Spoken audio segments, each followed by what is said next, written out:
So hello tax payers, ITR season అనేది start అయింది. So already end అయిపోతుంది కూడా ఈ 2 డేస్లో.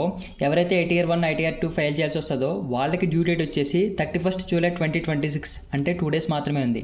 అంటే ఈ వీడియో వచ్చేసి 30th జూలై పోస్ట్ చేస్తున్నాను, అంటే ఇవాళ రేపు మాత్రమే ఉంది. సో డోంట్ డిలే చేయొద్దు అసలు.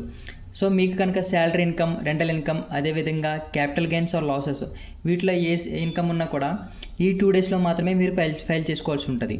ఓకేనా?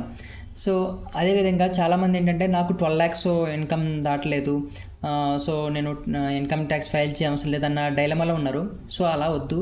మీకు కనుక టోటల్ ఇన్కమ్ కనుక 4 lakhs దాటినట్లయితే మీరు ఇన్కమ్ ట్యాక్స్ ఫైలింగ్ అనేది కంపల్సరీ మ్యాండటరీ చేసుకోవాలి. ఓకేనా? మీరు 12 lakhs, ఈ 12 lakhs అనే ఒక ఫిగర్ అనేది అందరి మైండ్లో పడిపోయింది. 12 lakhs అనేది మీకు కనుక లిమిట్ దాటితే 12 lakhs కన్నా ఎక్కువ టోటల్ ఇన్కమ్ ఉంటే అప్పుడు మీరు ట్యాక్స్ ఫైల్ చేసి పే చేయాలి ట్యాక్స్. ఓకేనా? ఐటీఆర్ ఫైల్ చేసినంత మాత్రాన ట్యాక్స్ కట్టినట్టు కాదు, ఇది గుర్తుపెట్టుకోండి.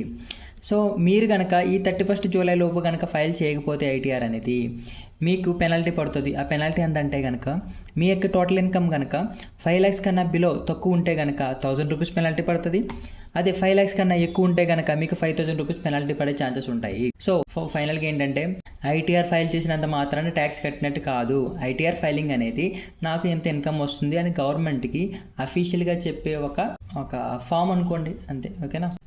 మీ యొక్క ఇన్కమ్ ఎంత వస్తుందని ఎవ్రీ ఇయర్ ఇన్కమ్ ట్యాక్స్ రూపంలో గవర్నమెంట్కి మీరు అఫీషియల్గా చెప్తున్నారు. ఓకేనా? ఈ వీడియో కానీ మీకు నచ్చినట్లయితే లైక్ చేసి, షేర్ చేసి, కామెంట్ చేయండి. అదేవిధంగా మన అకౌంట్ని అయితే ఫాలో చేసుకో పెట్టుకోండి. ఇలాంటి వీడియోస్ అనేవి డైలీ వస్తుంది.